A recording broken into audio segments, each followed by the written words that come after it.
అనాది అనంత జ్ఞాన పూర్ణ రూపమై సనాతనం సనాతనం. కలియుగ ద్రౌపది అనే పేరు అమ్మకి.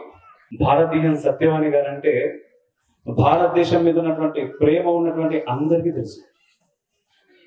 ఈ దేశాన్నే తమ ఇంటి పేరుగా మార్చుకున్నారు వారు. ఈరోజు మనం అయోధ్య రాముడు వచ్చేసిందో, రాముడు అక్కడ కొలువున్నాడు, రాముడి కోసం మరి మనం అందరం పోయి దర్శనం చేసుకుందామని చెప్పేసి వేల మంది పోతా ఉన్నారు, దర్శనం చేసుకుంటున్నారు, వస్తున్నారు. కానీ ఎన్ని రోజులు కష్టపడ్డమయ్యా మనం. భారతదేశం అంటేనే శ్రీరామచంద్రుడు. అటువంటి శ్రీరామచంద్రుడి జన్మస్థానంలో ఆ రాముడికి గుడి కట్టడానికి మనం 500 సంవత్సరాల పోరాటం చేయాల్సి వచ్చింది.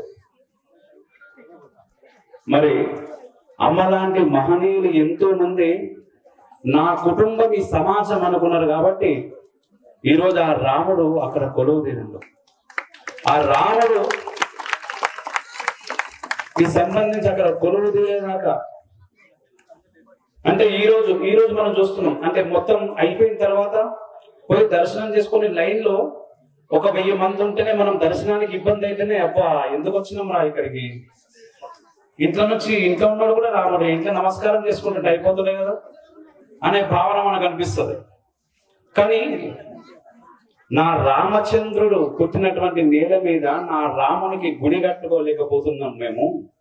దానికోసం దేన్నైనా త్యాగం చేయొచ్చు. నా కుటుంబం ఏంది, నా ప్రాణం ఏంది, ఇదంతా కాదు నా రాముడే నాకు అస్తిత్వం అనుకొని అమ్మ చేసినటువంటి ఆ రామ కార్యము, రాముడి గురించినటువంటి తాపత్రయము ఈరోజు నిజంగా మనందరినీ ఆశీర్వదించడానికి వారు వచ్చిందంటే ఆ శ్రీరామచంద్రుడు తల్లిని పంపినట్టే ఇక్కడికి.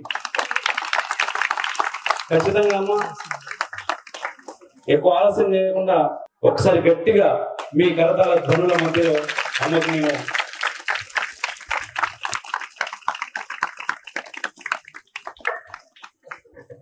యా దేవీ సర్వభూతేషు శక్తి రూపేణ సంస్థిత మాతృరూపేణ సంస్థిత నమస్తస్యై నమస్తస్యై నమస్తస్యై నమో నమః. ఆర్యావర్తాయై చ విద్మహే రత్నగర్భాంతరస్థితాయ ధీమహి తన్నో భరతఖండ ప్రచోదయాత్. అస్మత్పుణ్యధరిత్రీం పెట్టండి, అస్మత్పుణ్యధరిత్రీం ప్రణమామ్యహం. శ్రీమాత్రే నమః, భారతమాత్రే నమః, మాతాపితృగురుభ్యో నమః. అపార కరుణా సింధుం జ్ఞానదం శాంతరూపిణం శ్రీ చంద్రశేఖరేంద్ర గురుం ప్రణమామి ముదాన్వహం. శృతి స్మృతి పురాణానాం ఆలయం కరుణాలయం నమామి భగవత్పాద శంకరం లోకశంకరం. భక్తులందరూ తమ మనస్సుతో, ప్రేమతో, భక్తితో, అపారమైన శక్తితో నిర్మాణం చేసుకోగా అందులో కొలువు తీరిన పోచమ్మ తల్లికి ప్రణమిల్లుతూ ఈ 3 రోజులు ప్రతిష్టా కార్యక్రమంలో పాల్గొన్నటువంటి వేద పండితులకు, వేదమూర్తులకి పాదాభివందనం చేస్తూ నన్ను ఇక్కడికి రప్పించి ఒక అపూర్వమైనటువంటి అద్భుతమైన సన్నివేశాన్ని నాకు అనుభూతిని కలిగించేటట్టుగా, గతాన్ని గుర్తు చేసేటట్టుగా చేసినటువంటి మా అమోఘ్ దేశపతి సనాతన ధర్మాన్ని, దానిలో ఉన్న మర్మాన్ని అందరికీ తెలియచేయాలని ఒక తపనతో తన ఛానల్ ద్వారా ఎందరినో మేలుకొలుపుతూ ఉన్న మా అమోఘ్ దేశపతిని మనపూర్వకంగా అభినందిస్తూ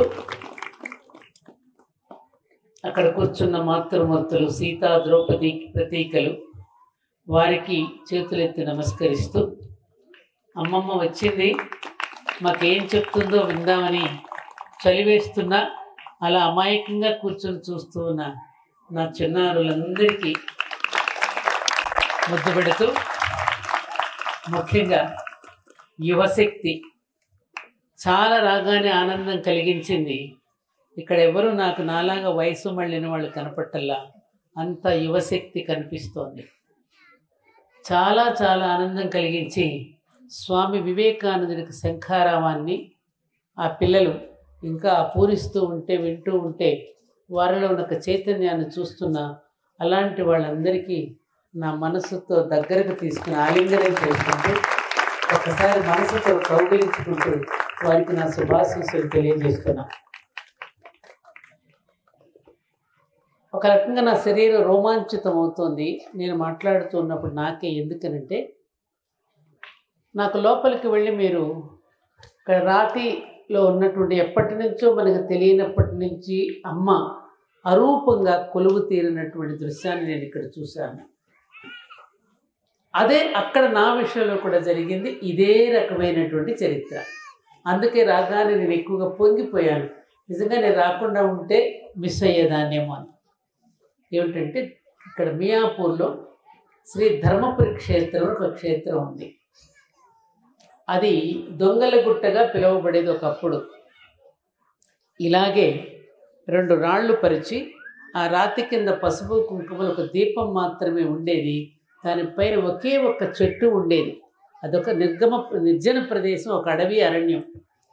అప్పుడు 1986వ సంవత్సరంలో ఒక గమ్మత్తు జరిగింది. మేము అక్కడ కాలనీ నిర్మాణం చేస్తూ ఉన్నప్పుడు, ఇల్లు కడుతూ ఉన్నప్పుడు ఆ గ్రామ ప్రజలందరూ వచ్చి అక్కడ గొప్ప చరిత్ర చెప్పారు. ఎందుకు అక్కడ వాళ్ళు పూజ చేసుకుంటున్నారో ఒక విషయాన్ని ఏం చెప్పారంటే, ఆ చుట్టుపక్కల గ్రామ ప్రజలందరూ నివసిస్తూ పని పాటలు చేసుకోవడానికి మాతృమూర్తులందరూ తమ పసిపిల్లల్ని ఆ చెట్టుకు ఉయ్యాల వేసుకుని పడుకోబెట్టుకుని పనుల్లోకి వెళ్ళేవారట. ఆ పనుల నుంచి తిరిగి వచ్చి పిల్లలకు పాలిద్దామని, స్తన్యమిద్దామని దగ్గరకు తీసుకునేసరికి ఆ ఉయ్యాల్లో ఉన్న పిల్లలు అప్పటికే మూతి నిండా పాలు కారుతూ, పొట్ట నిండా పాలు ఉండి కిలకిలలాడుతూ నవ్వుతూ కనిపించేసరికి ప్రతిరోజు ఇలాగే జరుగుతోంది. ఏ తల్లి మన బిడ్డలకి పాలిస్తోంది, ఎవరిని మనం పాలిస్తున్నారు అని చెప్పి ఆ చెట్టు కింద రాతిలో అమ్మవారిని చూసుకుని వాళ్ళు పూజలు చేసుకోవడం, వాళ్ళకు ఉన్నటువంటి మామూలుగా వామాచార ప్రకారం కొన్ని పూజలు ఉంటాయి కదా, అలా చేసుకుంటూ వస్తూ ఉన్నాను. ఆ నేపథ్యంలో నేను అక్కడ పరిచయం కావడం జరిగింది ఆ గ్రామ ప్రజలు.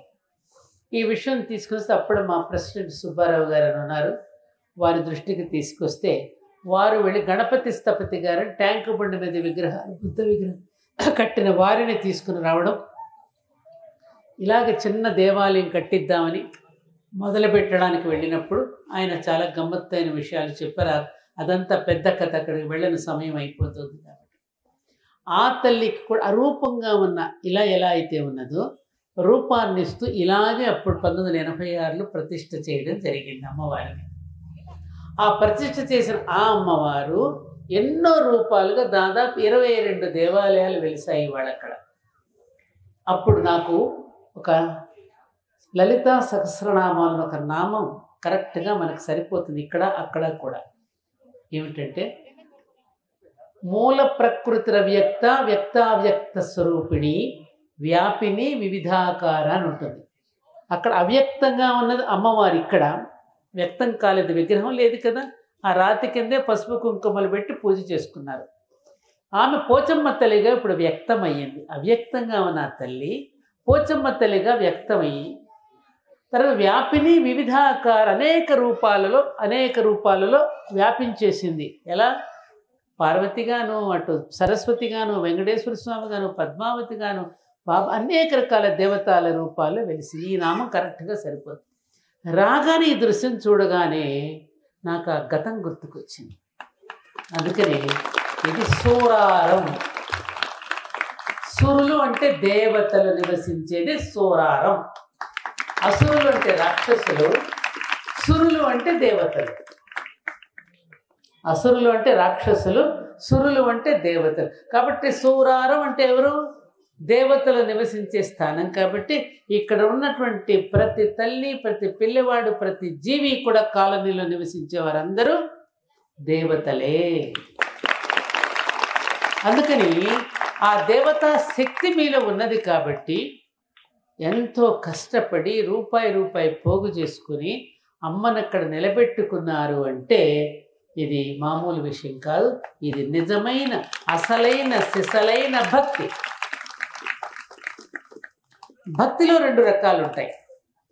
ఒకటి చైతన్య భక్తి, ఒకటి చైతన్య రహిత భక్తి. మన దేవతకు కానీ మన నమ్మిన దైవానికి కానీ ఏదైనా జరుగుతూ ఉంటే వాడు తొక్కుకుంటూ పోతూ ఉంటే వాడి పాపాన వాడే పోతాడులే, నా జపం నేను చేసుకుంటాననేదేమో చైతన్య రహిత భక్తి. నేను నమ్మిన దైవానికి ఎవరైనా అవమానపరుస్తుంటే నేను ఎలా ఊరుకుంటాను అని చెప్పి దానిని ప్రతిఘటించి చేసుకోవటం అనేది చైతన్య సహిత భక్తి. అందుకని అమ్మవారు చైతన్య సహిత భక్తిని ఎక్కువగా మెచ్చుకుంటుంది. అందుకే ఛత్రపతి శివాజీకే ఖడ్గం ఇచ్చింది, మనకెవరికి ఇవ్వలా. ఖడ్గం ఎవరికి ఇచ్చింది? ఎందుకని? ఛత్రపతి శివాజీలో ఉన్న శక్తికి మెచ్చింది.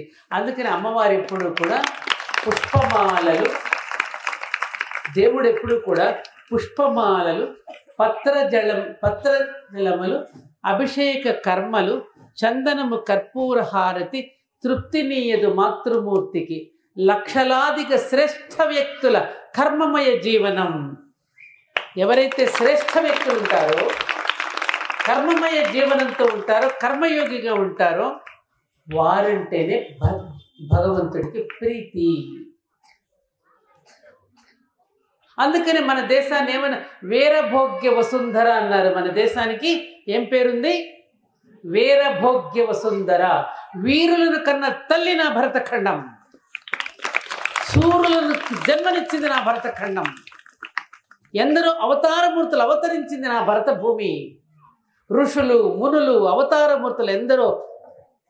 కేవలం వేదభూమి, పుణ్యభూమి, కర్మభూమి, మోక్షభూమి, తపోభూమి, జ్ఞానభూమి, ఇన్ని బిరుదులు కలిగిన దేశం ప్రపంచంలో ఎక్కడైనా ఉన్నది అంటే అది ఒక్క మన భారతదేశం మాత్రమే.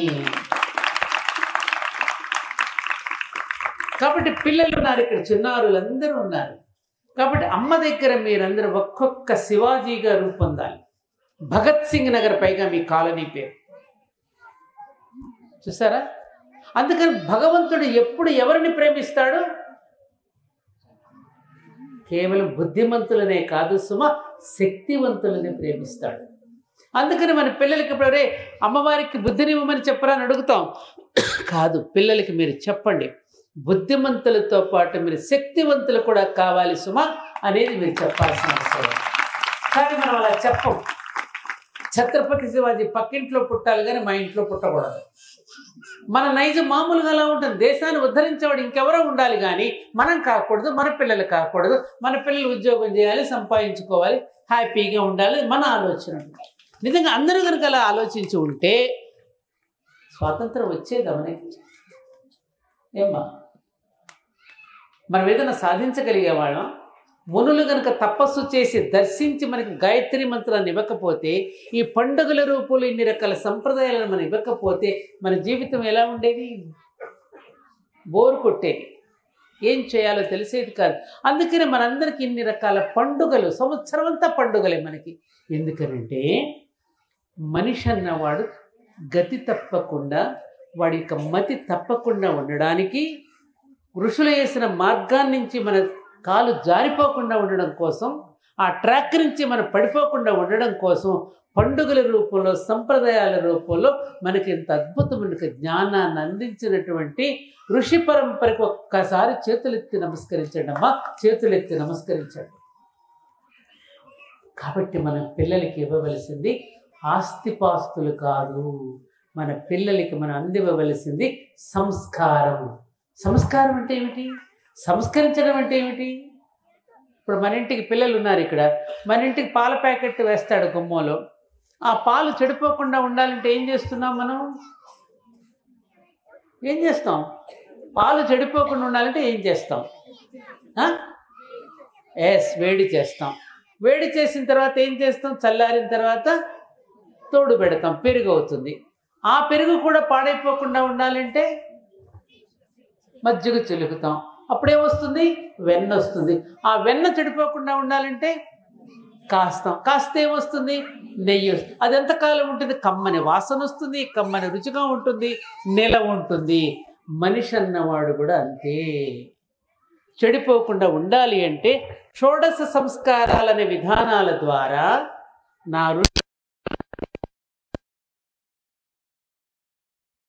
మాతృగర్భంలో పడినప్పుడే పుంసవన సంస్కారం అని ఆ గర్భాన్ని శుద్ధి చేసి ఉత్తమమైనటువంటి భావాలను ఆ శిశువులో నింపడానికి పుంసవన సంస్కారం అని చేస్తారు. ఆ తర్వాత సీమంతం అనే సంస్కారం చేసి ఆ కడుపులో ఉన్న శిశువుకు మంచి మాటలు వినిపించడం ద్వారా, ఆమెకు నచ్చిన పదార్థాలను తినిపించడం ద్వారా, పోషక పదార్థాలను అందించడం ద్వారా, మంచి దృశ్యాలను చూడడం ద్వారా, మంచి మాటలని వినడం ద్వారా ఒక ప్రహ్లాదుడు పుట్టడం కోసం, ఒక అభిమన్యుడు లాంటి వాడు పుట్టడం కోసం మన పూర్వీకులు ఎంత గొప్ప రచన చేసి సంస్కారాలు అందించారు మనకి. ఇప్పుడు మనం ఏం చేస్తున్నాం? కడుపులో బిడ్డ పడగానే టీవీ ముందు కూర్చుని హారర్ సినిమాలు చూసినా, టీవీ సినిమాలు ఆడవాళ్ళని దుర్మార్గులుగా చేసి చూపిస్తుంటే వాళ్ళ ముందు కూర్చుంటే ఆ తల్లుల కడుపున దుర్యోధనుడు పుడతారు తప్ప ధర్మరాజు పుట్టడు, ధర్మరాజు పుట్టడు. అక్కడి నుంచే ప్రారంభమవుతుంది మనిషి జీవితం, ప్రారంభమవుతుంది. మళ్ళీ సీమంత సంస్కారం చేసిన పిల్లవాడు పుట్టగానే నామకరణం చేసేటప్పుడు రావణాసురుడి పేరు పెడతామా, రాముడి పేరు పెడతామా? అందుకని 3 కుటుంబాల చరిత్ర మన ముందు పెట్టారు. రామలక్ష్మణులా ఉంటారా? వాలి సుగ్రీవుల్లా ఉంటారా? సుగ్రీవుడు వాలిలా ఉంటారా? వాళ్ళు ఎలా ఉన్నారు, వీళ్ళు ఎలా ఉన్నారు? వాలి సుగ్రీవులు ఎలా ఉన్నారు? అన్నదమ్ముల మధ్య వైరం. రామలక్ష్మణులు ఎలా ఉన్నారు? అనుబంధం. రావణ కుంభకర్ణాదులు ఎలా ఉన్నారు? రాక్షసులు. ఒకరంటే ఒకరికి పడదు. మరి ఈ విధంగా 3 కుటుంబాల మధ్యన పెట్టి మీరు ఎలా ఉంటారో చెప్పండి అని మనం ముందు పెడితే మనం రాముడి పేరు పెట్టుకుంటాం, కానీ రావణాసురుడి పేరు పెట్టుకోం. ఎందుకని మన పిల్లలు కూడా రాముడు అంతటి వాడు కావాలి. భగత్ సింగ్ అని ఎందుకు పేరు పెట్టుకున్నాం?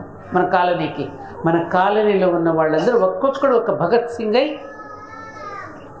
వీరోచితమైనటువంటి జీవితాన్ని గడుపుతూ సమాజానికి రక్షణగా ఉండే ఒక క్షాత్ర శక్తితో జీవించాలి. ప్రతి యువకుడు ఒక ఛత్రపతి శివాజీ కావాలి, ప్రతి యువకుడు ఒక భగత్ సింగ్ కావాలనే కోరికతోనే పేరు పెట్టుకున్నాము. ఆ పేరు పెట్టుకున్నందుకు అక్కడ కూర్చున్న ఆ తల్లి యాదేవి సర్వభూతేషు శక్తి రూపేణ సంస్థిత, మాతృరూపేణ సంస్థిత, కాంతి రూపేణ, బుద్ధి రూపేణ, జ్ఞాన రూపేణ, నిద్రారూపేణ, క్షుధారూపేణ, లక్ష్మీ రూపేణ, అన్నీ ఆవిడే. ఆ తల్లి మనకి ప్రసరిస్తూ ఉంటుంది. మనం పని చేసిన కొద్దీ కూడా శక్తి ప్రసరణ జరుగుతూనే ఉంటుంది. చాలామంది అనుకుంటారు నాకు శక్తి లేదండి నేను పని చేయను. అక్కడే మన పప్పులో కాలేస్తారు. నువ్వు పని చేస్తున్న కొద్దీ శక్తి జనరేట్ అవుతూ ఉంటుంది, జనరేట్ అవుతూ ఉంటుంది. శక్తి ఉంటే పని చేయమమ్మా, చేస్తున్న కొద్దీ శక్తి పెరుగుతుంది. అర్థమైందా మీకు? కాబట్టి మనం సమాజం కోసం పని చేస్తూ ఉన్న కొద్దీ మనలో శక్తి ఉత్పన్నమవుతుంది, జనరేట్ అవుతూ ఉంటుంది. కాబట్టి ఆ తల్లిని కేంద్రంగా చేసుకుని ఆ తల్లి చెప్పిన ప్రకారం మనం నడుచుకుంటూ కనుక వెళితే మన జీవితాలు భవ్యంగా దివ్యంగా ఉంటాయి. కానీ నేటి మానవుడు నేను చెప్పినట్టు దేవుడు వినాలనే ఆలోచనలో మనం పడిపోతున్నాం. నేను ఈ పని చేసుకొస్తా వెంకటేశ్వర స్వామి, ఇందులో కానీ లాభం వస్తే సగం నీకు సగం నాకు, హుండీలో వేస్తా, లేదా తలనీలాలు ఇచ్చుకుంటా, కాలినడకన వస్తానని మనం అనుకుంటాం. అది పొరపాటు. క్విట్ ప్రోకోలాగా ఉండదు భగవంతుడి దగ్గర. మనకి ఏది కావాలో, ఏది ఇస్తే మనం సుఖంగా ఉంటామో భగవంతుడికి తెలుసు. దేవుడు చాలా చిత్రమైన వాడమ్మా. అడిగిన వాడికి సహకరిస్తాడు, అడగని వాడిని స్వయంగా చూసుకుంటాడు. అడిగిన వాడికి సహకరిస్తాడు, అడగని వాడిని స్వయంగా చూసుకుంటాడు. తల్లి పిల్లవాడు 10 సంవత్సరాలు నిండుకున్నానే బైక్ కొనియమంటే మీరు కొనిస్తారా? అప్పుడే వయసు రాలేదు నాన్న, నీకు ప్రమాదం ఇది అని చెప్పి మనం ఎలా అయితే తల్లి చెప్తుందో, భగవంతుడు కూడా మనం తెలిసి తెలియనటువంటి కోరికలకి అంగీకరించడు, ఆమోదించడు. ఎందుకని? దానివల్ల మనకు ప్రమాదం ఉంటుంది. కాబట్టి కంసుడు వెళ్ళి ప్రమాదమైన కోరిక కోరాడు, అలాగే భస్మాసురుడు వెళ్ళి ప్రమాదమైన కోరిక కోరాడు, మహిషాసురుడు ప్రమాదమైన కోరిక కోరాడు. ఏమైందప్పుడు? ఆ ప్రమాదాలు ఎవరు పడ్డారు? వాళ్ళే పడ్డారు. వాళ్ళ జీవితాన్ని వాళ్ళే నాశనం చేసుకున్నారు. అలాగే మనకి ఏది కావాలో తెలిసి మనకి ఇచ్చేది మన తల్లి ఎలాగో జగన్మాత కూడా తన బిడ్డలకి ఏది కావాలో తెలిసి అది ప్రసాదిస్తుందన్నమాట. ఈ సత్యాన్ని కనుక తెలుసుకుని కనుక మనం మన పూజాధికారులు జరుపుకుంటే చాలా అద్భుతంగా మన జీవితాలు, మన పిల్లల జీవితాలు ఉంటాయి. అర్థమైందా? కాబట్టి దైవానికి మనం పూజ చేస్తూ ఇక్కడ సజీవంగా ఉన్నటువంటి విగ్రహాలు ఏవైతే ఉన్నదేమో సజీవంగా విగ్రహం అది అమ్మవారిని మనం విగ్రహ రూపంలో చూస్తున్నాం. కానీ ఇక్కడ మనం అందరం సజీవంగా ఉన్నటువంటి మాతృమూర్తులు. సజీవ విగ్రహారాధన కంటే గొప్పదని చెప్పింది నా భారతీయత, నా సనాతన ధర్మం. మనం చూడండి, అతిథి దేవో భవ అంటాం. మన ఇంటికి వెంకటేశ్వరరావు గారు వస్తున్నారు. వెంకటేశ్వరరావు గారు రండి ఆవాహయామి అంటున్నావా? వెంకటేశ్వరరావు గారు కాళ్ళు గడుక్కోండి, పాద్యం సమర్పయామి. వెంకటేశ్వరరావు మంచినీళ్ళు పుచ్చుకోండి, అర్ఘ్యం సమర్పయామి.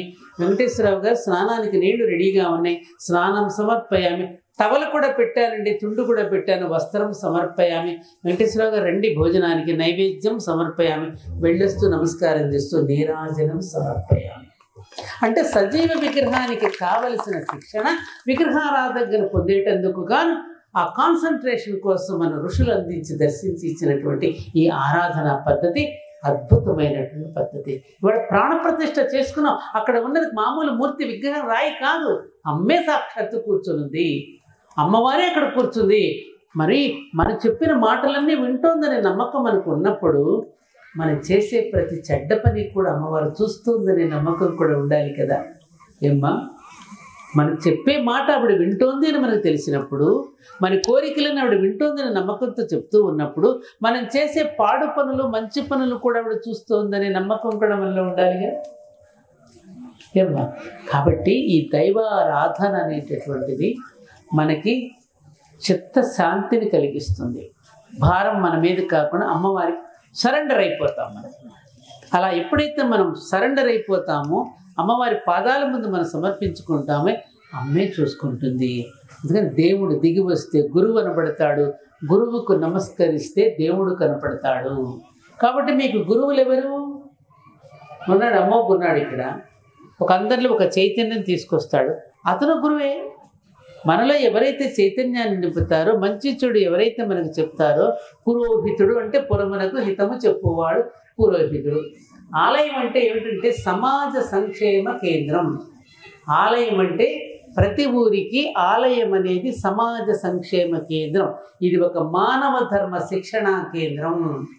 మన శరీరంలో గుండె ఎక్కడ ఉంటుంది? ఇక్కడ ఉంటుంది. ఈ గుండె ఏం చేస్తుంది? చెడు రక్తాన్ని పరిశుభ్రం చేసి ఆయా శరీర భాగాలకంతా పంపిస్తోంది కదా.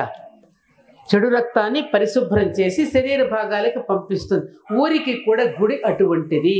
చెడిపోతున్న కాలుష్యంతో ఉన్న మన మనసులను శుభ్రపరిచి, మన మనసులోని మాలిన్యాన్ని ఎప్పటికప్పుడు తొలగించి మనల్ని మనీషిగా నిలబెట్టేది ఆలయం. అందుకని ఇది సమాజ సంక్షేమ కేంద్రం.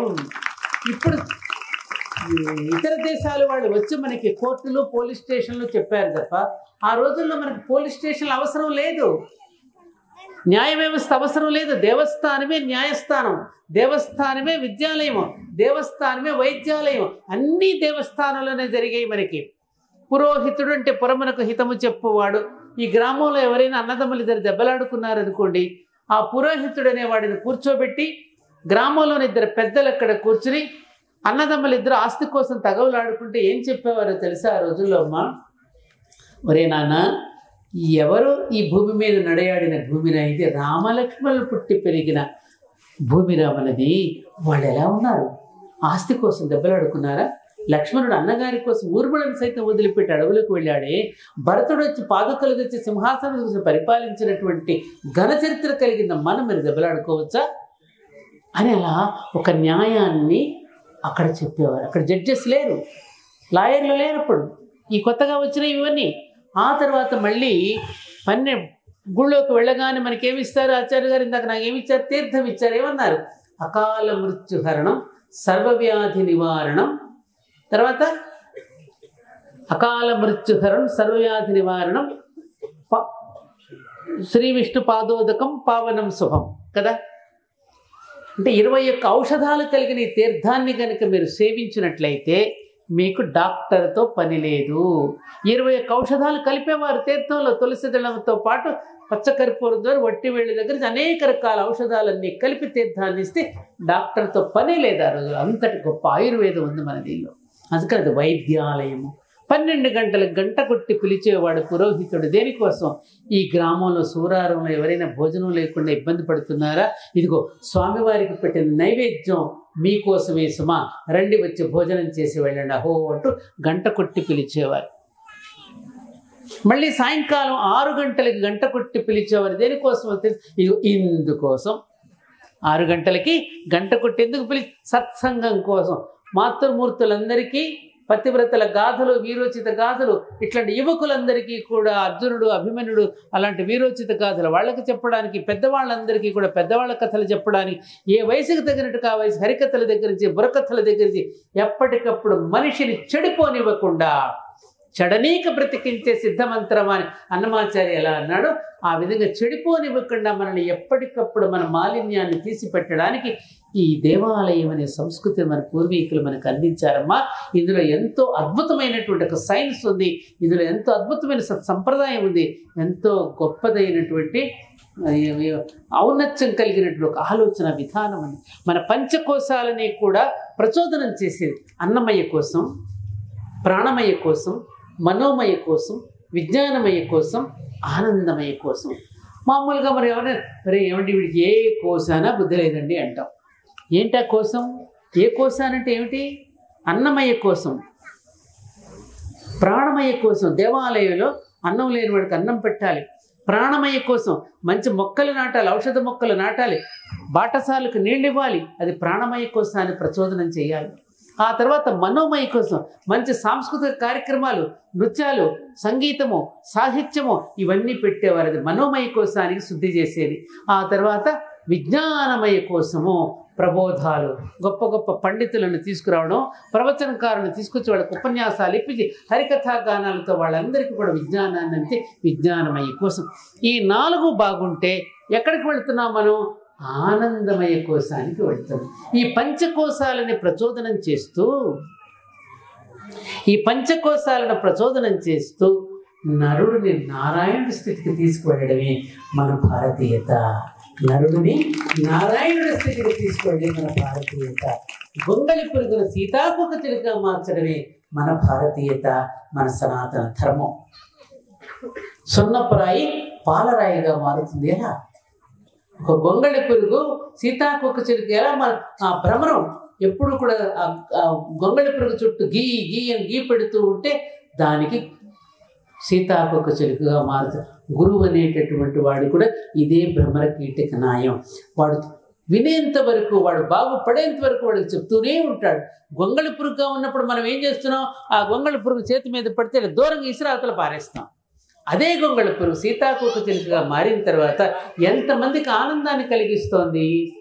గొంగళి పురుగులో ఉన్న స్థాయిలో ఉన్న మనకి ఒక గురువు అనేవాడు లభిస్తే మన సీతాకోక చిలుక లాంటి స్థాయికి తీసుకువెళ్తే ఎవరిని పట్టుకుందాం అని దాని వెంట పరిగెడుతూ, దాన్ని ఆస్వాదిస్తూ, దాన్ని ఆనందిస్తూ అనుభూతి చెందుతామే రంగురంగుల సీతాకోకల చిలికి. అలాగే మనం కూడా అలా మారినప్పుడు దేవాలయంలో అమ్మవారు ఎలా పూజింపబడుతోందో మనం కూడా సమాజంతో ఆదరింపబడతాము, మనం కూడా గౌరవింపబడతాము. కాబట్టి గౌరవింపబడే స్థితిలో ఉందామా, తిరస్కరింపబడే స్థితిలో ఉందామా అని మనం ఆలోచించుకోవాలి. ఏమంటారు? ఆడపిల్లలు చాలామంది ఉన్నారు. ఇక్కడ నాకు సంతోషంగా ఉంది. ఏం తల్లులు, చాలామంది చిన్న వయసులో ఉన్న పిల్లలు ఉన్నారు. ఆదరింపబడే స్థితిలో ఉందామా, గౌరవింపబడే స్థితిలో ఉందామా? ఎప్పుడుంటాం గౌరవించేటువంటి స్థితిలో? మనకు పెద్దలు ఏ సంప్రదాయాన్ని అయితే అందించారో ఆ సంప్రదాయాన్ని చక్కగా మనం ఆచరిస్తే మన కట్టు, మన బొట్టు, మన జుట్టు, మనది ఏదైతే ఇచ్చారో ఒక ఆయుధాలు లాంటివి. ఎప్పుడైతే ఈ కట్టు, బొట్టు, జుట్టు అనేది ప్రతి స్త్రీకి అమ్మవారి చేతిలో ఆయుధాలు ఎలాంటివో మన చేతిలో కూడా ఆయుధాలు. అన్యకాంత లడ్డంబైన కనుదోయికి అన్యకాంతలడ్డంపైన మాతృభావము చేత మరలువాడు అని నృసింహ శతక పద్యంలో ఉంది. ఆ కనుదోయికి మాతృకాంతలు అడ్డం అన్నప్పుడు ఆ ఎలా దాటిపోవాలంటే ఎలా ఉండాలి? ఆ తల్లి వివాహిత స్త్రీ ఎవరో తెలియడం లేదు, అవివాహిత ఎవరో కూడా తెలియని పరిస్థితుల్లో జీవిస్తున్నాం ఇవాళ మనం. అర్థమవుతుందా నేను చెప్పింది? మీరు ఫాలో అవుతున్నారా? ఎందుకు పెట్టారు ఈ సంప్రదాయం వెనుక? ఒక దేవతా స్వరూపుడిగా నువ్వు పూజింపబడే స్థితిలో ఉన్నప్పుడు ఎవరు మనల్ని ఏమీ చెయ్యలేరు. మా దుర్మార్గం చేయాలనుకున్న వాడు కూడా నమస్కరించి వెళ్ళిపోతాడు. ఎందుకంటే పురుషుడిలో అంతో ఇంత పశు ప్రవృత్తి ఉంటుంది. మనం మామూలుగా మనం దీని ప్రకారం మనం పరిణామ స్థితిలో మనం ఎదుగుతూ ఉన్న కొద్ది జంతు పరిణామం నుండి ఇలా నాగరికత కలిగిన మానవుడిగా ఇలా రూపొందడానికి ఎన్ని కక్షలు దాటుకుంటూ ఎన్ని తరగతులు దాటుకుంటూ వచ్చాం మనం. ఆ పశు ప్రవృత్తిని మేలుకొల్పుతున్నాం మనం మన ప్రవర్తన ద్వారా. అందుకని అలాంటి ప్రవర్తనకు అవకాశం ఇవ్వకుండా ఉండాలి అంటే మనల్ని మనం రక్షించుకోవాలి అంటే కొన్ని పద్ధతులు ఉన్నాయి. కాబట్టి ఆ పద్ధతులు కనుక సరిగ్గా మనం అనుసరిస్తే ఈ నిర్భయ చట్టాలు లాంటివి మేము తేకుండానే ఆనాడు అలా జీవించగలిగారంటే కారణం ఏమిటి? స్త్రీ శరీర ధర్మాలు వేరు, పురుషుడి శరీర ధర్మాలు వేరు. బిడ్డల్ని కంటున్నది ఎవరు? స్త్రీ. స్త్రీ అంటేనే సకార రకార తకారాలు, సత్వగుణ రజోగుణ తమో గుణాలు, ఈకారము చైతన్యము. ఆ సత్వరజస్తమో గుణాలను సరైన నిష్పత్తిలో సరైన రేషియోలో ఉండగలిగిన స్త్రీ.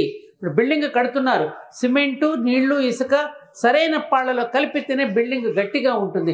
అలాగే సత్వరజస్తమో గుణాలు కూడా సరైన పాళ్లలో ఉన్నప్పుడే మానవ జీవితం కూడా సుఖవంతంగా ఉంటుంది. తమో గుణం ఎక్కువైనా ప్రమాదమే, రజోగుణం ఎక్కువైనా ప్రమాదమే, సత్వగుణం ఎక్కువైనా ప్రమాదమే. అందుకని మేలిమి బంగారంతో మొత్తం బంగారంతో రాగి కలపకుండా నగదు తయారవుతుందా? అందుకని రజోగుణం తమో గుణం అనే ఒక రాగిని కూడా కలిపి తినేది ఆభరణంగా మనం కలుసుకోగలుగుతున్నామమ్మా. కాబట్టి ఇవన్నీ మీరు పిల్లలకి చెప్పండి. మాత సమాజ నిర్మాత, మాత మాత సమాజ నిర్మాణం చేసేది ఎవరు? మాతృమూర్తి. మొదటి గురువు ఎవరు? మగపిల్లవాడికైనా ఆడపిల్లకైనా మొట్టమొదటి గురువు ఎవరు? అమ్మ. నడత నేర్పిస్తుంది, నడక నేర్పిస్తుంది, తల ఎలా దువ్వుకోవాలో నేర్పిస్తుంది, ఎందులో ఏది నంజుకుని తింటే రుచిగా ఉంటుందో వాడికి పరిచయం చేస్తుంది. ఏమ్మా చొక్కా ఎలా వేసుకోవాలో, గుండీలు ఎలా పెట్టుకోవాలో, ఏమ్మా ఇవన్నీ ఫస్ట్గా నేర్పేది ఎవరు మనకి? అమ్మ. అమ్మ తండ్రిని పరిచయం చేసేది ఎవరు? అమ్మ. మీ నాన్న వీడురా అని అమ్మ పరిచయం చేస్తేనే తెలిసేది. అమ్మ అంటే రెండు పెదాలు కలుస్తున్నాయి, నాన్న అనండి రెండు పెదాలు విడిపోతున్నాయి. అమ్మ నిజం, నాన్న నమ్మకం. అమ్మ అంటే సంపద, అమ్మ అంటే నిజం, అమ్మ అంటే భగవద్గీత, అమ్మ అంటే భగవద్గీత, అమ్మ అంటే సంపద. అటువంటి అమ్మే గనక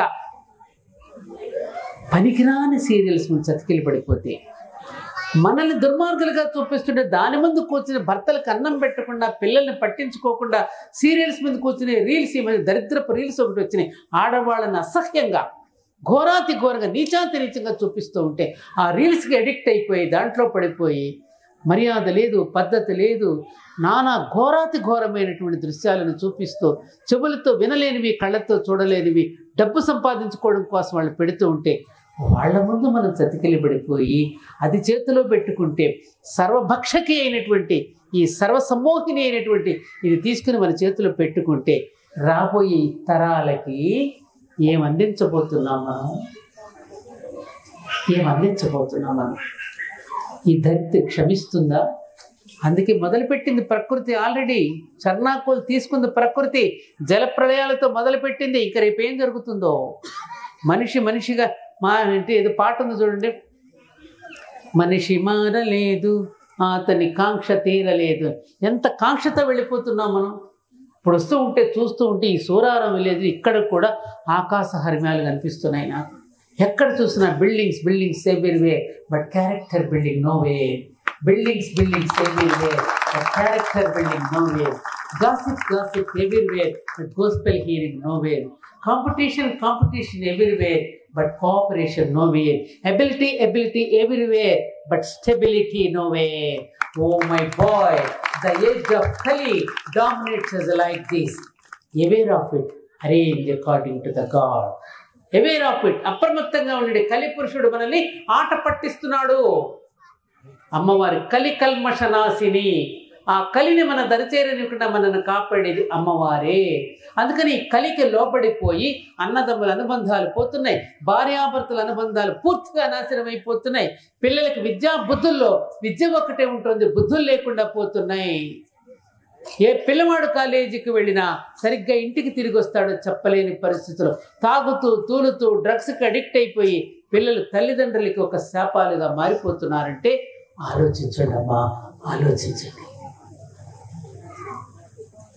చాలా గంభీరమైన విషయం. ఎందుకు ఈ సంపాదన మనకి? ఈ ఆకాశహర్మాలు ఏం చేసుకుంటాం రేపు భవిష్యత్తులో?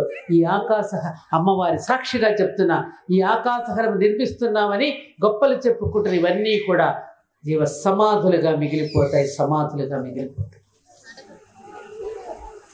భూమిని నమస్కారం చేసుకునేటప్పుడు ఏముంటుంది? ప్రతి సనాతన ధర్మాన్ని పాటించేవాడు భూమికి నమస్కరిస్తూ సముద్రవసనే దేవి పర్వతస్థల మండలే విష్ణుపత్ని నమస్తుభ్యం పాదస్పర్శం క్షమస్వమే. ఏమంటున్నావు? ఓ నేల తల్లి, నీవు లేకపోతే నేను నడవలేను, నేను నిలవలేనమ్మా. నీ గర్భాల నుంచి చీల్చుకు వచ్చే ఈ వృక్షాల నుండి పళ్ళు, పూలు, పుష్పాలు అన్నీ అనుభవిస్తున్నావు. నేను ఇల్లు కట్టుకుంటున్నానంటే నీ నుంచి తీసుకున్న మట్టితో నీ కదమ్మా ఇటుకలు తయారు చేసుకున్నాను. నేను వాళ్ళ చీర కట్టుకున్నానంటే ఈ పత్తి ఎక్కడి నుంచి వచ్చిందమ్మా? నీ నుంచి కాదా? ఏది కాదమ్మా నీది?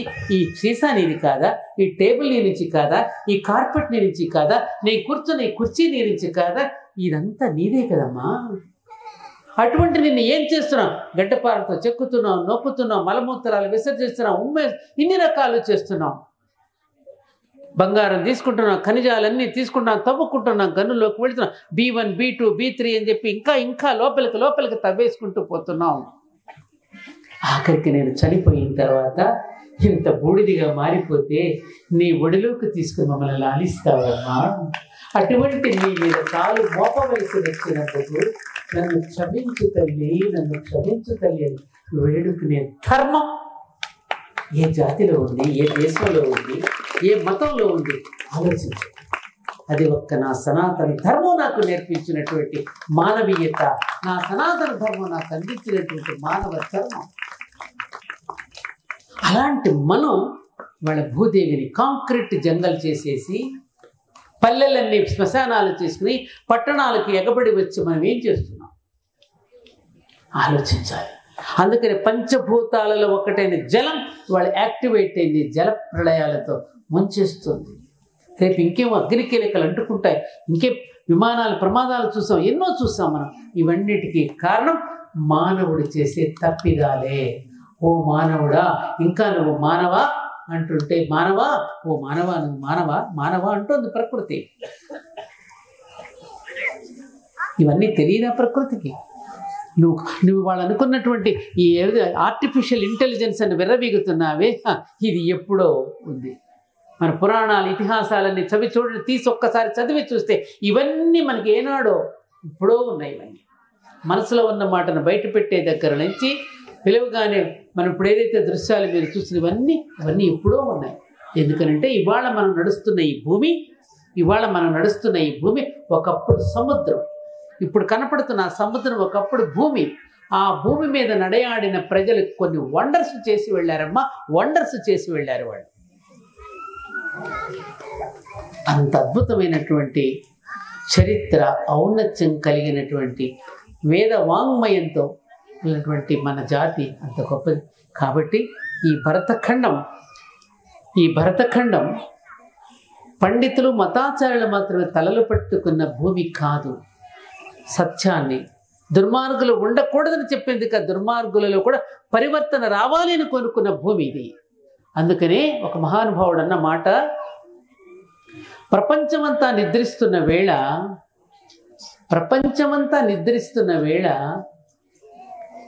భారతదేశం ఒక్కటే మేలుకొని ఉంటుంది. తెలుసుగా మీకు ఈ సంగతి? ప్రపంచమంతా నిద్రిస్తూ ఉన్న సమయంలో ఒక్క భారతదేశం మాత్రం మేలుకొని యోగ సాధన చేస్తూ ఉంటుంది. ఇంకా కన్ను తెరవని ప్రపంచం అనే పసికోనకి జ్ఞానామృతాన్ని ఎలా గ్రోలాలో తెలియచేసింది నా మాతృదేశం, నా భారతదేశం. అందరికీ దిక్సు. కాబట్టి మనం అలాంటి భూమిలో పెట్టి ఋషి పరంపరలో జన్మించినటువంటి మనం మార్గాన్ని తప్పితే ప్రపంచం తలకిందులైపోతుందమ్మా. ముఖ్యంగా అందులో స్త్రీ మార్గాన్ని తప్పితే పురుషుడు దిక్కులేనివాడు అవుతాడు. పురుషుడు దిక్కులేనివాడు అవటమే కాకుండా ప్రపంచమే దిక్కులేనిదైపోతుంది స్త్రీ గనక దారి తప్పితే. పుట్టుకతో స్త్రీ జగన్మాత, పుట్టుకతో స్త్రీ జగన్మాత. వక్రబుద్ధి కలిగిందో ఇంకా అగాధమే. టీవీ సీరియల్స్లో అన్ని వక్రబుద్ధులేగా చూపించేది. ఒకళ్ళ మీద ఒకళ్ళకి విషం పెట్టుకోవడం, ఏమో తోటి కోడళ్ళ మీద, అత్తగారి మీద, ఆడపడుచు మీద, మామగారి మీద అక్రమ సంబంధాలు అవి ఇవే కదా మనకు చూపించేది. ఇదా మనం కోరుకుంటుంది, ఇదా మనం కోరుకుంటున్నాం కాదు కదా. కాబట్టి ఎక్కువ సమయం తీసుకుంటున్నానేమో. చలిలో ఉన్నారు మీరు, అందుకే చలిగా ఉందని నేనేదో స్వెటర్ వేసుకున్నాను. పాప మీకు అందరికీ చలి వేస్తూ ఉండుంటుంది. నాకు చాలా చాలా సంతోషంగా ఉంది. మీరు అక్కడ తల్లులు ఇక్కడ పిల్లలు మీ అందరినీ చూస్తూ ఉంటే ఈ దేశాన్ని గురించి, మన సనాతన ధర్మాన్ని గురించి, మన పూర్వీకులు మనకు అందించినటువంటి సంస్కృతి సంప్రదాయాన్ని గురించి ఎన్నిసార్లు ఎంతసేపు మాట్లాడుకున్నా ఇది ఒక్క రోజుతో తీరిపోయేది కాదు. అందుకని అవేమీ చదవనక్కర్లేకుండానే పెద్దలైనటువంటి వారు దేనిని ఆచరిస్తూ వచ్చారో దానిని మీరు ఆచరించండి చాలు అని చెప్పింది. యజ్జద్ ఆచరిత శ్రేష్ఠ. ఎవరైతే పెద్దలు ప్రముఖులు ఆచరించారో దాన్ని మీరు ఆచరించండి చాలు, అదే మీకు శ్రీరామ రక్ష అని మన పెద్దలు చెప్పారు. ఆ విధంగా మీరందరూ చక్కగా కలిసిమెలిసి ఈ సూరారంలో ఈ అమ్మవారి యొక్క దివ్య సన్నిధానంలో ఇలాగే మీరు వేడుకలు జరుపుకుంటూ ఎప్పుడు ఉండాలని నేను కోరుకుంటూ ఒకటే మాట ఆఖరిగా అమ్మమ్మగా మీ దగ్గర సెలవు తీసుకుంటూ పిల్లలందరికీ చెప్పేది, సాయంకాలం ప్రతి సమయంలోనూ హరికథ అలాగే బుర్రకథ లాంటి కథలు, రామాయణ భారత భాగవత ఇతిహాసాల యొక్క గాథలు మీరు పండితుల ద్వారా లేదంటే మీలో ఎవరికైనా చదవడం వస్తే ఒక పుస్తకం తీసుకుని ఆ పుస్తకాన్ని మీరు చదివి 10 మందికి వినిపించడం ద్వారా ఇంట్లో పిల్లలకి కుటుంబం, ముఖ్యంగా కుటుంబ బోధన చాలా అవసరం. భోజనం చేస్తూ రాత్రిపూట పడుకోబెట్టి కుటుంబంలో అందరూ కలిసి మన ధర్మాన్ని గురించి, మన సనాతన ధర్మ ఋషులు మనకి ఏం చెప్పారు ఆ విషయాలని మరీ మీరు గుర్తు చేసుకుంటూ వాళ్ళకి గుర్తు చేస్తూ ఉంటే పిల్లలు మార్గాన్ని తప్పకుండా సత్సంప్రదాయాన్ని అనుకరిస్తూ ఉంటారని తెలియజేస్తూ మరోసారి తప్పకుండా ఈ సూరారం గ్రామానికి ఈ కాలనీకి మరోసారి అవకాశం తీసుకుని తప్పకుండా వస్తానని చెప్తూ అందరికీ నా శుభాకాంక్షలు, శుభాకాంక్షలు.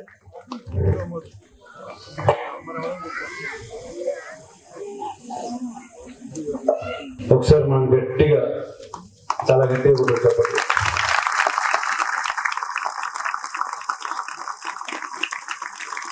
నిజంగానే ఈరోజు చాలా ముఖ్యమైన కార్యక్రమం ఉంది. అన్నది చాలా దూరం వెళ్ళాల్సినటువంటి అవసరం ఉంది. ఎంతో ముందుగానే చెప్పారు, ఎందుకంటే మీకు ఆల్రెడీ నేను చెప్పాను కదా, చాలా ముందుగా వచ్చి అడిగితే తప్ప వారి సమయం దొరకడం చాలా కష్టం.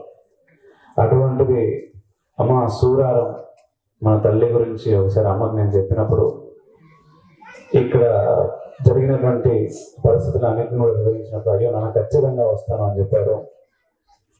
వారు ఈరోజు వెళ్ళాల్సినటువంటి కార్యక్రమాన్ని రేపటికి వాయిదా వేసుకొని, రేపటికి వాయిదా అంటే రేపు చాలా త్వరగా వెళ్ళాలి, అంటే ఎర్లీ మార్నింగ్ 4 గంటలకు 3 గంటలకు లేచి వెళ్ళాల్సినటువంటి స్థితిని మనం కల్పింపజేసినాం. అమ్మ అందుకు క్షమించాలి. కానీ మీ మాటలు నిజంగా ఇది మాకు ఎంతో, అంటే ఒక మాటలో చెప్పలేము. ఇప్పుడు అమ్మ మాట్లాడినటువంటి మాటల్లో ఏ ఒక్క మాట మనం మన జీవితంలో పాటించినా కూడా వేరే ఎవరైనా వచ్చి మిమ్మల్ని వేలెత్తి చూపలేరు. ఏం బతుకుతున్నావు నువ్వు అని చాలా అద్భుతంగా బతకగలుగుతాం. మనమే కాదు, ఇక్కడ ఉండే ప్రతి తల్లి వాళ్ళ పిల్లలను కూడా చాలా అద్భుతంగా పెంచగలుగుతుంది. అమ్మ ఒక మాట చెప్పారు అక్కడ, సంస్కృతి. మీ పిల్లలకి విద్యతో పాటుగా బుద్ధి రావాలని ఆ తల్లిని కోరుకోవాలి. ఈరోజు నిజంగా ఒకప్పుడు విద్యా బుద్ధుల దగ్గర నుంచి ఈరోజు విద్యకు మాత్రమే మనం పరిమితం అవుతున్నాము. అందుకోసం ఇటువంటి దుస్థితిలోకి మనం వచ్చినాం. తిరిగి అమ్మ మాటలను మీరు విన్నారు, ఆ తల్లిని చాలా గట్టిగా కోరుకోరు. ఎందుకంటే మీరు ఎంత సంపాదించినా వానికి బుద్ధి లేకపోతే ప్రయోజనం లేదు. మీరేం సంపాదించలేకపోయినా వారికి బుద్ధిని ఇస్తే చాలు మీ పిల్లలకి ఎంతో ప్రయోజనం. అది గమనించుకోండి. మరొకసారి అమ్మ చాలా చాలా చాలా ధన్యవాదాలు. మీ ఆశీస్సులు ఈ పిల్లలపై ఉండాలి. నిజంగా ఈ రోజుల్లో ఎటువంటి పిల్లలు ఉన్నటువంటి సూరారం ఆ పిల్లలని మీరు కాపాడుకోవాలి. అండ్ ఇంతకుముందు అమ్మ చెప్పారు, మన దేశంలో ఏంటంటే పక్క ఇంట్లో శివాజీ కావాలి, నా ఇంట్లో మాత్రం సాఫ్ట్వేర్ ఇంజనీర్ డాక్టర్ కావాలి. అక్కడి దగ్గర నుంచి మన ఇంట్లో కూడా క్షాత్ర ధర్మాన్ని పుచ్చుకునే వ్యక్తులు రావాలని మనస్ఫూర్తిగా కోరుకుంటూ మీరు ఒకసారి తమ చిన్న జ్ఞాపిక. ఇది అమ్మ మనసు.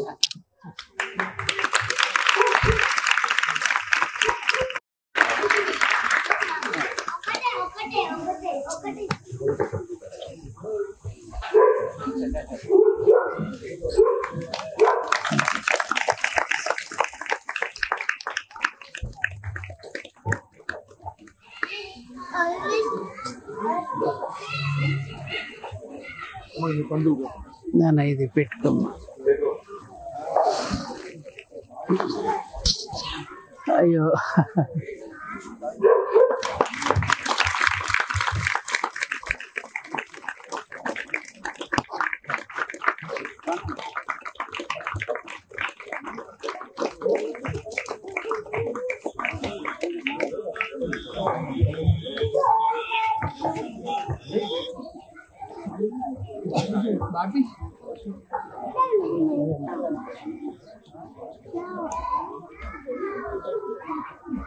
Thank you.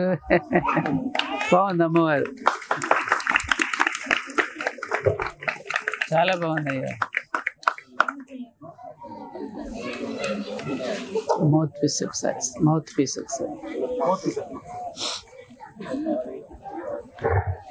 ఈ అమ్మని చూశాను. మరి ఈ తల్లికి అక్క అయినటువంటి పెద్దమ్మ దగ్గర మీరంతా ఎప్పుడు వస్తారు? ధర్మపురి క్షేత్రం ఇక్కడే. ధర్మపురి క్షేత్రం మియాపూర్ అని కొట్టగానే వచ్చేస్తుంది మీకు యూట్యూబ్లో. తప్పకుండా అందరూ రండి. ఇలాగే అమ్మవారు ఇలాగే ఉంటుంది అక్కడ కూడా.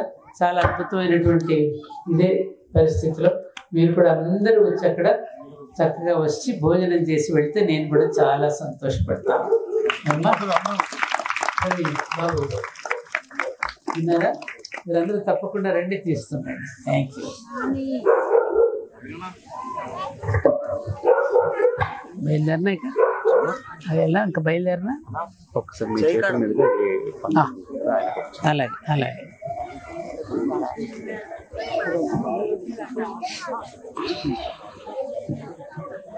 ఈరోజు ఇక్కడ కుంకుమార్చన పెట్టుకుంటామని చెప్పేసి మీరు చెప్పారమ్మా. నాకు ఇక్కడ నుంచి కాల్ చేసి ఏమైందంటే ఇది నా ఫ్యామిలీ ఫంక్షన్ లాగే అయిపోయింది అనమాట. ఇక్కడ దేవాలయం సంబంధించి అమ్మ కూడా రాగానే అన్నారు, ఇక్కడ చాలా దగ్గరలో ఉంటావు అని. కాకపోతే కొంచెం కూడా మణికొండలో ఉంటాను, ఇక్కడ కుంకుమార్చన పెట్టుకుంటున్నాం అన్నయ్య అన్నారు. వెరీ గుడ్, పెట్టుకోండి అన్నాను. అన్న మరి ఆ రోజు అమ్మాయి అయినా వెరీ గుడ్ అడుగుతున్నాం. తర్వాత మళ్ళీ కాల్ చేస్తున్నా, అర్చకుడు ఎవరైనా వస్తారా, నా పైన బాధ్యత అవుతుంది కదా, నేను చూసుకుంటానని. అయ్యో ఒకసారి చైతన్య కృష్ణ గారు పైకి రావాలి.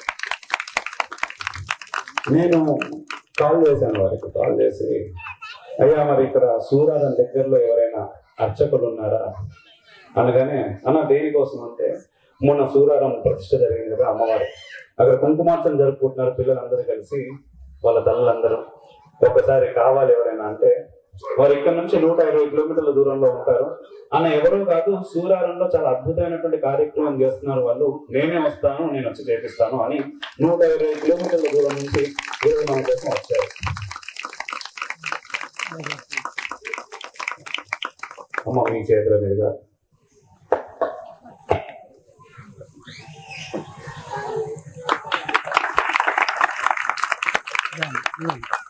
ఏం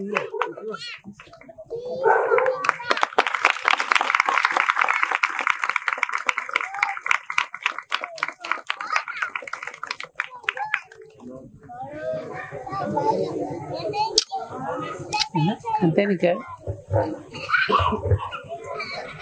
బయలుదేరి. జగదంబ విశ్వపాలిని మాతాకి పోచమ్మ మాతకి పొద్దునే ప్రయాణం ఉంది కదా. అమ్మ మనం పోచమ్మ అంటున్నాం, అంటే అమ్మ అంటే తల్లి పోచమ్మని. ఇంట్లో ఇవాళ అమ్మవారు చెప్పినట్టుగా ఎంత ముఖ్యమో అమ్మవారు అంత ముఖ్యం మనకు. కాబట్టి నాకు చిన్న కోరిక ఏంటంటే ఇక్కడ అందరు దాదాపులో ఉన్నారు కాబట్టి రోజుకి ఒక్కసారి ఆ గుడికి వెళ్ళి ఆ అమ్మవారికి నమస్కారం చేసుకున్న వాళ్ళు మన బాధలు పోతాయి. ఆ చిన్న విషయాన్ని, ఒక్క చిన్న విషయాన్ని గమనించండి. ఎంత బిజీ ఉన్నా సరే పొద్దున స్నానం చేయగానే ఒక్కసారి వచ్చి అమ్మవారికి దండం పెట్టుకొని వెళ్ళడం అనేది ఈ రోజు నుంచి అలవాటు చేసుకుంటే మన పిల్లలు కూడా చూస్తారు దాన్ని. ఆ పిల్లలకు ఆటోమేటిక్గా అలవాటు అవుతుంది. ఒక్క చిన్న విషయం. ఇంకొక చిన్న విషయం, గాజులు. మేము పౌరోహితులో చాలా బాధపడుతున్నాం. ఎందుకంటే చాలా గుళ్ళల్లో, చాలా దేవస్థానాల్లో అమ్మాయిలు ఎట్లా వస్తున్నారు అంటే జుట్టు విరబూసుకొని గాజులు లేకుండా బొట్టు పెట్టుకోకుండా వస్తుంది. మేము చెప్తే తల్లిదండ్రులు మాటే చెప్తారు, వాళ్ళ స్కూళ్ళలో ఏమయ్యారు, వాళ్ళు అలాగే ఉంటారు, వినరు మా మాట అని చెప్పి తల్లిదండ్రులు మాటే చెప్తారు. కానీ ఏ బిడ్డ ఏ తల్లిని ఎదురించలేదమ్మా. మీరు గట్టిగా చెప్తే వాళ్ళు వింటారు. కాబట్టి ఈ రోజు నుంచి అయినా తప్పకుండా ఆడపిల్లకు గాజులు ఉండాలి, నోటిగా అని బొట్టుండాలి. ఈ ఒక్క 2 విషయాలు ప్రతి తల్లిదండ్రి కొద్దిగా కేర్ తీసుకొని ఆ విషయాన్ని కనుక చెప్తే మన ధర్మాన్ని మనం కాపాడుకున్నట్టు అవుతుంది. ఎందుకంటే అమ్మవారికి సాంప్రదాయం ఎంత, అమ్మవారికి నిష్టగా పూజలు చేస్తున్నామో మనం అంత సాంప్రదాయంగా ఉండడం అనేది ఇష్టం. కాబట్టి ఆ ఒక్క 2 విషయాలు గమనించుకొని అమ్మవారి యొక్క సంపూర్ణ ఆయుర ఆరోగ్య అష్టైశ్వర్యాలు మీ అందరి మీద ఉండాలని కూడా కోరుకుంటూ సెలవు తీసుకుంటున్నాను. పంతులు గారు ఒకసారి మీ మాట ఎత్తారు కాబట్టి చెప్తాను. వారు మాట ఎత్తారు కాబట్టి ఒక్క విషయం చెప్పేసి వెళ్తాను. పాప చూడు జడ వేసుకుని చక్కగా ఏమ్మా. ఆ జడ అల్లకి ఏమిటంటే త్రిగుణాల నిష్పత్తి ఒకవైపు, గంగా యమున సరస్వతి. మీరు ప్రయాగ వెళితే ఆ ప్రయాగలు వేణీ బంధనం అని చేస్తారు. భర్త భార్యను ఒడిలో కూర్చోబెట్టుకుని భార్యకు జడ వేస్తాడు. చాలామంది తెలిసే ఉండొచ్చు. దాన్ని అక్కడ చేస్తారు. ఎందుకంటే 3 పాయలు ఉన్నాయి కదమ్మా. 2 పాయలే పైకి కనపడితే 1 పాయ పైకి కనిపించదు. అది సరస్వతి నది కూడా కనిపించదు. ఈ మిడిల్లో అబ్లాంగేట ఇక్కడ నుంచి వచ్చే పాయ జ్ఞానం, ఇక్కడి నుంచి అది సరస్వతి. ఆ 3 పాయలు అల్లుకుని కరెక్ట్గా మూలాధారం దగ్గరకు వస్తుంది జడ. ఇలా పైనుంచి మీరు ఆడపిల్లని పక్క నుంచి చూస్తే మూలాధారం దగ్గర సుబ్రహ్మణ్యేశ్వర స్వామి ఉంటాడు. మామూలుగా అయితే 2.5 చుట్లు చుట్టుకుని ఉంటాడు. యోగుల్లో అయితే పడగ విప్పి ఉంటాడు.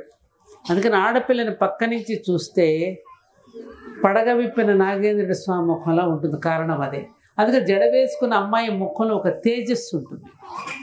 సీతాదేవికి జడ వేస్తూ సునైన అత్తవారింటికి పెళ్లి కుదిర్చినప్పుడు వేస్తుంటే, అమ్మాయి ఇప్పటి వరకు జుట్టు విరబోసుకునే ఉన్నాను కదా, కొత్తగా ఎందుకు జడేస్తున్నావు అని అడిగింది సీతమ్మ. అప్పుడు ఎంత గొప్ప సమాధానం చెప్పిందో తెలుసా? చూడమ్మా, ఇప్పటి వరకు మా దగ్గర ఆడుతూ పాడుతూ పెరిగావు. ఇప్పుడు వేరే ఇంటికి వెళ్తున్నావు. అక్కడ చాలామంది వ్యక్తులు ఉంటారు, బావగారులు ఉంటారు, మరుదులు ఉంటారు, ఆడపడుచులు ఉంటారు, తోడికోడళ్ళు ఉంటారు, అత్తమామలు ఉంటారు. ఆ కుటుంబంలో అందరినీ కూడా అల్లుకుపోవడానికి ఒక్కొక్క పాయను తీసి ఎందుకు కలుతున్నాను అంటే, ప్రతి ఒక్కరిని శృతి కలుపుకుంటూ అల్లుకుపోవడానికి జడ వేస్తున్నానమ్మా అని చెప్పింది. రకరకాల స్వభావాలు కలిగి ఉంటారు. ఆ రకరకాల స్వభావాలని అర్థం చేసుకుని ఆ కుటుంబంలో కోడలు అంటే బాధ్యత ఎక్కువ, కొడుకు అంటే ఓత్వం లేదు. ఓ కో కో కో కో అంటే ఎక్కువ బాధ్యత ఉంది. ఆ బాధ్యత నువ్వు తీసుకుంటున్నావు కాబట్టి ఆ బాధ్యతను నెరవేర్చాలి అంటే అందరితోనూ శృతి కలుపుకొని ఉంటేనే ఆ ఇల్లు స్వర్గంలా ఉంటుంది అని చెప్పింది. దీని వెనుక సంస్కారంతో పాటు ఆరోగ్య సూత్రం ఏమిటంటే, మన హోటల్కి వెళ్ళగానే టోపీ పెట్టుకుని వడ్డిస్తారు. ఎందుకని? ఆ వెంట్రుకలు అన్నంలో ఎక్కడ పడతాయో అని. కార్తీక మాసం వనభోజనాలలో గుమ్మడికాయ కూర ఎందుకు పెడతారు? పొరపాటుతో ఎప్పుడైనా మన నోట్లోకి కనుక వెంట్రుకలు వెళితే అవి జీర్ణం కావు. గుమ్మడికాయ కూర తింటే జీర్ణం అయిపోతుందని గుమ్మడికాయ కూర తప్పకుండా పెడతారు. అర్థమైందా? కాబట్టి ఆ వెంట్రుకలు కనుక ఎక్కడ పడితే అక్కడ పరేస్తే దాని మీద బ్లాక్ మ్యాజిక్ చేస్తారు. కారణం ఏమిటి? భగవంతుడి యొక్క సృష్టి వెంట్రుకను పోలిన వెంట్రుక లేదు, గోరున పోలిన గోరు లేదు, వేలుముద్రను పోలిన వేలుముద్ర లేదు. భగవంతుడు అలా క్రియేట్ చేశాడు. నీ వెంట్రుకను బట్టి నువ్వెవరవో తెలుసుకుని నీ మీద బ్లాక్ మ్యాజిక్ చేసేటటువంటి తంత్రశాస్త్రం ఉన్నది. అటువంటి ప్రమాదాలు జరగకుండా పూర్వం పెద్దవాళ్ళు ఎక్కడైనా ఒక్క చోట కూర్చొని దువ్వుకోండి, దువ్వుకున్న తర్వాత దాని మీద ఉమ్మి వేసి ఎక్కడైనా గోతులో వేయండి అని ఎందుకు చెప్పేవారు? ప్రమాదం ఉందని. ఇప్పుడు ఆడపిల్లలు స్కూటీ మీద వెళ్తున్నారు, గాల్లో ఎగిరిపోతూ ఉంటుంది ఆ జుట్టంతా, ఒకసారి బండిలో కూడా పడిపోతున్నాయి. ఎంత ప్రమాదం అని. కొసముడైనా వేసుకోవాలి, వేసుకోకపోతే ఏమంటే మీలో ఉన్న జ్ఞానం, ఇది జ్ఞానేంద్రియాలకు సంబంధించినది కదా తలకాయ, అందులో ఉన్న జ్ఞానం అంతా గాలిలో కలిసిపోతుంది. అందుకే గాలిగా తిరుగుతున్నారు ఇప్పుడు.